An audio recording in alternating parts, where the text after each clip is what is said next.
নমস্কার, শুভ্রার Bengali story telling চ্যানেলের আজকের গল্প সুচিত্রা ভট্টাচার্যের লেখা। গল্পের নাম নকল রাজা। সার্কিট হাউসে পৌঁছেই দড়াম করে ঘরের দরজাটা বন্ধ করে দিল বরদাকান্ত। উফ, বুকটা এখনো ঠক ঠক করছে। আর একটু হলেই খ্যাপা পাবলিকের হাতে জোর গোবেরেন খেতে হতো আজ। ভাগ্যে সেলিম বুদ্ধি করে ছুটিয়ে দিয়েছিল গাড়িটা। তলপেটে গভীর নিম্নচাপ, হ্যাঁচর প্যাঁচর করে বরদাকান্ত টয়লেটে ঢুকল। মুক্ত হয়ে বেরিয়ে এসে গড়িয়ে পড়েছে বিছানায়। সঙ্গে সঙ্গে লো ইংলিশ কটের খোঁদলে ভুস করে ডুবে গেল শরীর। সর্বাঙ্গ এলিয়ে আসছে। মাথার ভেতর একটানা ডোরবেলের শব্দ। রাতেও ভালো ঘুম হয়নি। একে কড়া অম্বলের জ্বলুনি, তার সঙ্গেই হাজারো দুশ্চিন্তা। কাক ডাকার আগেই বিছানা ছাড়তে হয়েছে। তার ওপর এই টানা 6 ঘন্টার সফর এবং তুলকালাম। দেহ আর কত নিতে পারে। নরম বিছানায় জ্যান্ত পাশবালিশটা হয়ে খানিক গড়াগড়ি খেল বরদাকান্ত। মখমল মোড়া গদির উপর তুলতুলে পালকের বালিশ। এসি মেশিন ঠান্ডা বাতাস ছড়াচ্ছে ঘরময়। এখন ঘুম চাই, একটু ঘুম, শান্তির ঘুম। সত্যি কপাল জোরে ভাড়াটা কাটলো আজ। খাসিপাড়া ছেড়ে গাড়ি সবে সঙের বাজারে ঢুকেছে। দেখ না দেখ, সদেরিক মানুষ উড়ে এলো গাড়ির সামনে। ব্যাস, গোটা কনভয় পলকে স্ট্যাচু। কানের পাশে কি কান ফাটানো চিল্লানি! উফ, হট্টগোলে একটা শব্দও পরিষ্কার বোঝা যাচ্ছে না। মাঝে মাঝে স্প্লেন্টারের মতো টুকরো টুকরো ধ্বনি শুধু ছিটকে আসছে। চাই, হবে, দাও। দুম দাম হাত পা ছুটছে পাবলিক। পারলে বুঝি গাড়িটাকেই ভেঙে দেয়, গুঁড়িয়ে দেয়। সরখেল আর পাহাড়ি অবশ্য যথেষ্ট ঝানুমাল। মন্ত্রী টন্ত্রীদের পাহারাদারি করে করে ওদের হাড় পাকিয়ে ফেলেছে। আগেই আন্দাজ করে গাড়ি কাঁচ তুলে দিয়েছিল তারা। তাতেও বেসামাল দশা। চাক ভাঙা বলতা যেন পিলপিল করছে চারদিকে। ভাগ্য ভালো, গোটা পুলিশ ফোর্স এসে গেল সময় মতো। বরদাকান্ত তখন দরদরিয়ে ঘামছে। কদিন আগে অগ্নিপন্থীদের সঙ্গে নৈরিতপন্থীদের জোর লড়াই হয়ে গেছে এই অঞ্চলে। জখম গোটা 50, মারা গেছে 3 জন, তার মধ্যে একটা আবার মহিলা। রাত ভোর যুদ্ধে গোটা এলাকা তছনছ। ঘটনাটা মোটামুটি জানাই ছিল বরদাকান্তর, কিন্তু ঝড়ের মুখে পড়ে মনের সব জোর যেন পলকে ক্ষত। গাড়িতে বসে উৎসর্গীকৃত ছাগলের মতো কাঁপতে কাঁপতে সে শুধু আর চোখে দেখছিল ওদিকের কোনাকুনি রাস্তাখানা ধরে কালো বুলেট প্রুফ গাড়িটা বেরিয়ে গেল সাঁ সাঁ। মহামন্ত্রীকে নিয়ে অতঃপর নিজের গাড়ির নাকে লটকানো জাতীয় পতাকার দিকে ফ্যাল ফ্যাল তাকিয়ে থাকা ছাড়া বরদাকান্তের তখন আর কোনো উপায় ছিল না। মহামন্ত্রী পার হয়ে যেতে আরেক দৃশ্য। সরখেল আর পাহাড়ির সামনের সিটে ছোট জগন্নাথ হয়ে বসেছিল এতক্ষণ। অকস্মাৎ নড়ে উঠেছে দুজনে। গাড়ি থেকে নেবে 2 মূর্তি, হাত মুখ নেড়ে কি বলল কে জানে, কিন্তু পাবলিক যেন আরও মার মুখী সহসা। তাদের সেই এক দাবি, মন্ত্রীমশাইকে নামতেই হবে গাড়ি থেকে, এবং সেদিনের ঘটনাটার কি ব্যবস্থা নেওয়া হলো জানাতে হবে তাদের। বোঝো ঠেলা। বরদাকান্তর হাত পা তখন পেটের মধ্যে গুটিয়ে যাচ্ছে শামুকের মতো। হৃৎপিণ্ডে নেহায় এর ঘাড়, পাকস্থলিতে গুড়গুড় গুড়গুড়। আপন মনে গাল পারছে নিজেকে। শালা, রাজা হওয়ার সব এখন নাও, ম্যাও সামলাও। পুলিশ অবশ্য নষ্ট করেনি বেশি। প্রগতিশীল ডান্ডা চালিয়ে মুহূর্তে সাফ করে দিয়েছিল সামনেটা। মাখন মাখানো লাঠির ঘায়ে কুচো চিংড়ির মতো লাফাচ্ছিল লোকগুলো। তখন সেলিমকে আর পায় কে? ঝাটাক সে হাঁকিয়ে দিল গাড়ি। বরদাকান্ত পাশ ফিরল। কত কিছুই ঘটে যেতে পারত আজ। পাবলিক ধরে ছেঁচতে পারত তাকে, চামড়া ছাড়িয়ে নিতে পারত। নিদেন পক্ষে কিলচল লাথি ঘুষি মেরে সুপ্ত করে নিতে পারত হাত পায়ের। থান ইট মেরে কাঁচ ভেঙে ফেলাও তো মোটেই অসম্ভব ছিল না। না, এবার জেনে নিতে হবে তার গাড়িটা কতটা মজবুত। আজকাল সাঁই সুঁই গুলি চালায় লোকজন, কাঁচগুলো বুলেট প্রুফ তো। অবশ্য না হলেই বা বরদাকান্তর কি করার আছে? তার তো আর হুকুম জারি করার ক্ষমতা নেই। ওহে, এবার আমাকেও বুলেট প্রুফ করে দাও। শুনলে রক্ষা সচিব হয়তো খ্যাঁক খ্যাঁক হাসবে। মাস গেলে ফোকটে এতগুলো টাকা পাচ্ছেন, সঙ্গে এটসেট্রা এটসেট্রা। শহীদ হওয়ার জন্য না এ চাকরিতে এসেছেন? না পোষালে যান আবার যাত্রা দলের রাবণ সাজুন গিয়ে। বাড়িতে সুভদ্রাও প্রায় এক সুরে গান গায়, মুখ ঝামটা দিয়ে বলে, তুমি বড় আজুলি আছো বাপু, অত ভয় পেয়ে চলে নাকি? ফোকটে আরামটাও কত পাচ্ছ বলো তো? তা পাচ্ছি, তবে যে কোনো দিন হতও তো হয়ে যেতে পারি। বালাই ষাট, তুমি মরবে কোন দুঃখে? মরলে মরুক ওই বগলাচরণ কিংবা নুটু বিহারী, মা রক্ষাকালী তোমায় ঠিক বাঁচিয়ে রাখবে দেখো। কিংবা মার্কস বাবা, গান্ধী বাবা। বাহ, এই না হলে মেয়ে মানুষের হৃদয়। বগলার নুটুর বুঝি প্রাণের দাম নেই? না, নেই। মনে রাখবে, পৃথিবীতে নিজের ছাড়া আর কারুর প্রাণের দাম নেই। মুখে আজকাল খই ফোটে সুভদ্রার, অবলীলায় বলে, কপাল গুনে মহামন্ত্রীর নকল সাজার সুযোগ পেয়েছ। মরার কথা না ভেবে বউ ছেলের জন্য সুখটুকু কুড়িয়ে নাও। তাছাড়া দেশের দশের স্বার্থে মহামন্ত্রীকে রক্ষা করা তোমার একটা কর্তব্য তো বটে। দেশের নেতা আগে না তুমি? বরদাকান্ত ভেবে পায় না সুভদ্রার মনে কবের থেকে এমন দেশপ্রেম জাগিয়ে উঠল। মহাসতী অপেরায় তার পাশে মন্দোদরী শাস্ত্র সুভদ্রা, কখনো বা দুঃখিনী সীতা, কিংবা কোনো এক পতিপ্রাণা গায়ের বধূ। শহরে যাত্রাদল তো নয়, দুজনে মিলে কোনো ক্রমে অন্য সংস্থান করত। ছেঁড়া কাটা সংসার চলত তাপ্পি মেরে মেরে। এখন ৪,৫০০ সাজানো ফ্ল্যাটে তাদের বাস। কথায় কথায় taxi, new market, shopping mall, দামি দামি জামা, জুতো, শাড়ি, গয়না।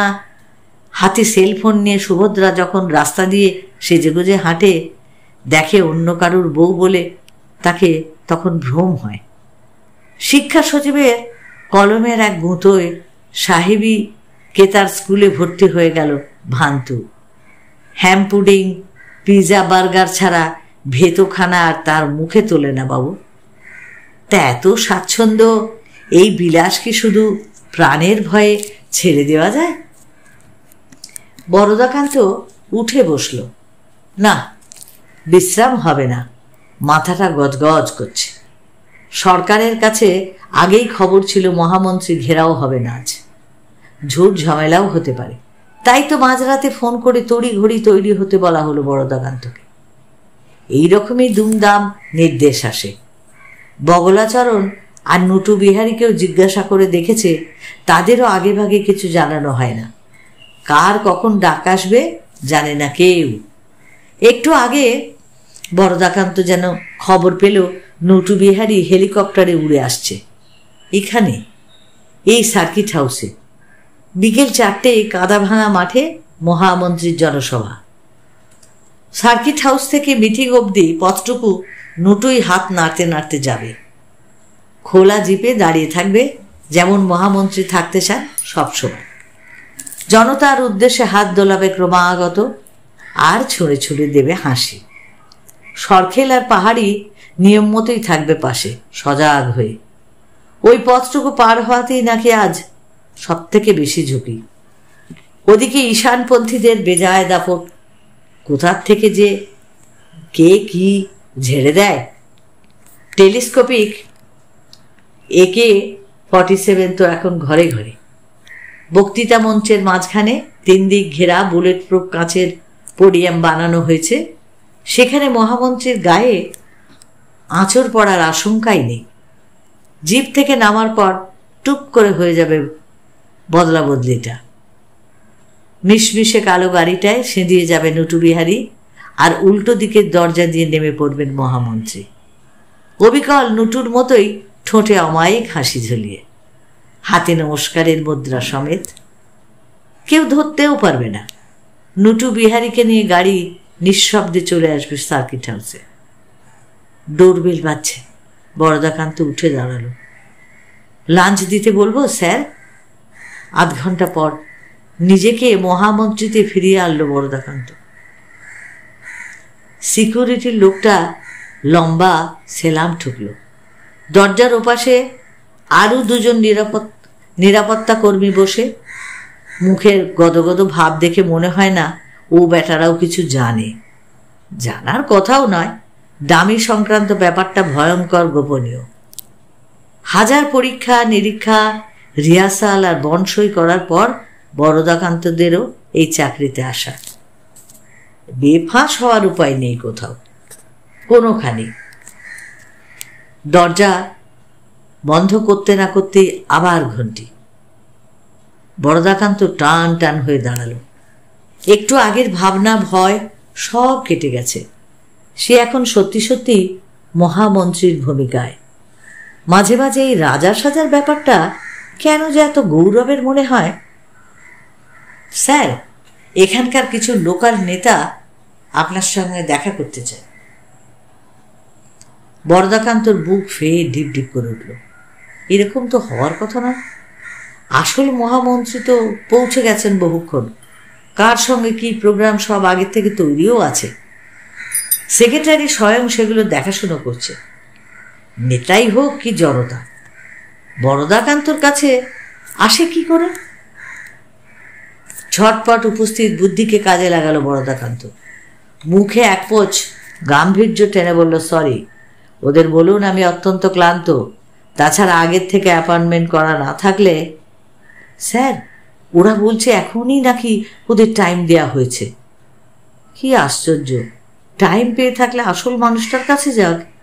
বরদাকান্তকে গাড্ডায় ফেলা কেন? গলা আরো ভারী করলো বরদাকান্ত। বলছি তো এখন সম্ভব নয়। বলে দিন বিকেলে মিট করব জনসভার পর। কিন্তু sir, don't disturb me, go and consult my secretary. নিরাপত্তা কমিটি ধমক খেয়ে বেরিয়ে যেতেই বরদাকান্তর ভুরু জোড়া যত সব উটকো বকেরা। এসব মিটিং কি ভালোই জানা যাচ্ছে বরদাকান্তর। মুখে বিজ্ঞ বিজ্ঞ ভাব ফুটিয়ে টুপি দেওয়ায় যে খুব কঠিন কাজ নয় তাও সে জানে। তবু ঘাড় পেতে অতিরিক্ত দায়িত্ব সে নেবে কেন? যাক, আপাতত ভাগানো গেছে। আশা করা যায় এক্ষুনি আর কেউ তাকে বিরক্ত করবে না। সুসজ্জিত কামরার মানুষ প্রমাণ বেলজিয়া আয়নাটার সামনে গিয়ে দাঁড়ালো বরদাকান্ত। কাঁচের ভেতরে মহামন্ত্রী তার চোখে চোখ রেখে হাসলো সামান্য। ঠিক আছে তো স্যার, সাবাস, ভালোই চালাচ্ছ, চালিয়ে যাও। মাঝে মাঝে বড্ড নার্ভাস লাগে স্যার। দিব্যি তাঁতি তাঁত বুনে খাচ্ছিল। ও কথা বলো না। কখনো কখনো নিজেকে রাজা ভেবে তো আনন্দও পাও। তা ঠিক, তবে জানেন কি স্যার? কি? সবই ঠিক আছে, শুধু আপনার প্রাণটা যদি আমার ভেতর না রাখতেন। নইলে আগের কাজের সঙ্গে এই চাকরির তেমন তফাৎ তো দেখি না। তখন ধরা চুরো পড়ে রাবণ শাস্তা, এখন মাস্ক সাঁটিয়ে মহামন্ত্রী। কাজ তো দুটোই মোটামুটি এক। বাজে বকো না। রাবণ সাজা আর মহামন্ত্রী সাজা কি এক হলো? দোষ নেবেন না স্যার, আমার চোখে তো মাত্র একটা তফাতই থাকে। রাবণ সেজে পেটের ভাত জুটত না। আর এই লাইনে প্রচুর টাকা পয়সা, আরাম, ইজ্জত, শুধু এই প্রাণ ভয়টুকুই যা। শুধু প্রাণ ভয় আর প্রাণ ভয়। মজাটার কথাও ভাবো। ওই মজাটার কথা ভেবেই তো, যেমন আমার রাবণের অ্যাক্টিং দেখে লোকে আমায় রাবণ ভাবত। তেমনি মহামন্ত্রী সেজেও তো, এই তুমি আমায় বিদ্রুপ করছো নাকি? কি যে বলেন স্যার। বরদাকান্ত এক হাত জিভ বার করল। আমি আপনার অধীনের অধীন, আপনাকে ব্যঙ্গ করার মতো বুকের পাটা আমার কোথায়? মহামন্ত্রী নিজের গালের চামড়া ধরে টানলেন একটু। চামড়া তো নয় যেন, মেম সাহেবের স্টকিংস, পাতলা ফিনফিনে খোলস ইলাস্টিকের মতো বেড়ে উঠে তাই করে সেটে গেল গালে। বরদাকান্ত হো হো করে হেসে উঠল, আবার ঝাঁপিয়ে পড়ল শৌখিন শয্যায়। ভুড়ি ভোজ সেরে টুকুন বুঝি ঘুমিয়ে পড়েছিল। বরদাকান্ত জাগলো সেই বিকেলের মুখে মুখে, নুটু বিহারীর ডাকাডাকিতে। চোখ রগড়াতে রগড়াতে বরদাকান্ত বলল, কখন আসা হলো? এই তো। আছেন কেমন? আর থাকা। নুটুর চোখ ছলছল করছে। বাড়িতে ঘোরতর অশান্তি চলছে মশাই। মেয়েটা একটা লক্কা পায়রার সঙ্গে ভেগে পড়বার তাল করছে। ফিরে গিয়ে দেখব, কে জানে আদৌ ফিরব কিনা তাও তো বলা যায় না। আহা, বিচলিত হচ্ছেন কেন? বরদাকান্ত হাত রাখল নুটু বিহারীর কাঁধে। মাত্র তো ঘণ্টাখানেকের ব্যাপার। বাইরে কি পোস্টার দেখলাম জানেন? মহামন্ত্রীর মুন্ডুটা নিয়ে ওরা গেন্ডুয়া খেলতে চায়। আরে দূর, ও তো শুধু চমকানোর জন্য। আদতে ওরা সবাই তো এক। আর ওরা যদি এরা হয়ে যায় তাহলে দেখবেন এরাই তখন ওরা হয়ে গিয়ে একটা পোস্টার মারছে। সত্যি সত্যি কেউই কারুর গায়ে হাত দেবে না, শুধু কমন পাবলিককে নিয়েই যায় একটু ঝামেলা। ওরা তো ইমোশনে চলে না, কখন কি করে বসে তার ঠিক নেই। কমন পিপলকে একটু সামলে সুমলে চললেই। হ্যাঁ, নুটু বিহারী ফোঁস করে একটা শ্বাস ফেলল। বুঝি তো সবই, তবু ভয়টা যে যায় না। সত্যিকারের মহামন্ত্রী হলে হয়তো। আর কোনো কথা নেই, দুজনেই চুপচাপ মুখোমুখি বসে। নুটু বিহারী নাক টানছে মাঝে মাঝে। মিনিট কয়েক পরে আরও ভারী একটা নিঃশ্বাস ফেলে ব্রিফকেস খুলল। বের করছে ধপধপে ফর্সা ধুতি, পাঞ্জাবি। পোশাক বদলে চুলে দু চারটে রূপলি রেখা টানল তুলে দিয়ে। বরদাকান্ত হাতের চাপে টেনে টেনে খুলল রবারের মুখোশখানা, তুলে দিল নুটু বিহারীর হাতে। চার্জ মেকওভার টেকওভারের পালা শেষ। Doorbell ding dong. দরজায় আবির্ভূত হয়েছে পাহাড়ি। বাইরে কনভয় রেডি স্যার। আমিও রেডি। নুটু বিহারী বেরোতে গিয়েও ঘুরে দাঁড়িয়েছে। ফ্যাকাশে মুখে তাকালো বরদাকান্তর দিকে। নিচু গলায় বলল, আমার কিন্তু সত্যিই আজ খুব নার্ভাস লাগছে বরদাবাবু। দেখুন হাঁটু দুটো কাঁপছে কেমন, ডান চোখ নাচছে। বরদাকান্তর চোখ কেঁপে উঠল। আমাদের এখন আর পালাবার পথ নেই নুটুবাবু, যা হওয়ার হবে। মধুসূদনের নাম নিয়ে নেমে যান স্টেজে। বেশি বিপদ দেখলে না হয় মুখোশটা খুলে ফেলে দেবেন। নুটু বিহারী ফ্যাল ফ্যাল তাকালো। আরে মশাই, ঠিকই বলছি, আমরা তবু মুখোশটা খুলতে পারি।